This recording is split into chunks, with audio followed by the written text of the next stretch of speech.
Alright, so as you can see, my PC currently is on tablet mode, and it's just annoying because look at the tabs, but I have to click this to see the rest of the tabs.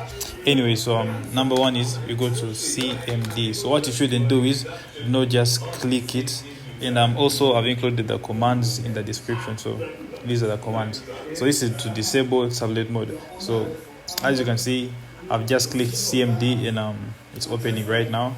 So I'm pasting my command, clicking enter, and it's saying access denied.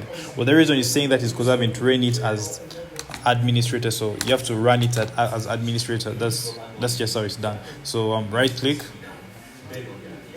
run as administrator, and it's gonna bring this window right here, and click yes.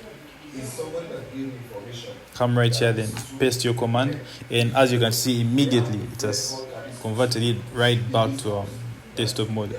Icons are reduced, and the taskbar is back to normal the way it was previously. Okay, so now if you want to change it back to tablet mode, come back to the command, and I'll include a different command that helps you turn it back to tablet mode. So we copy this, come to command prompt once again.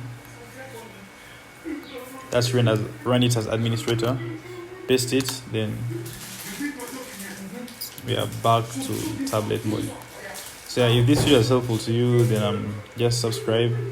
This is a new channel and new videos. So yeah, if you have any other issues, just comment them, include them in the comments, and I'll see if I can help you. Or if you're in trouble with this, with like whatever it has to do with tablets or desktop mode, if you have trouble with it, just leave your feedback in the comments, and I'll see if I can help you or get you a response to you. Anyways, thank you so much for watching. I wish you all the best.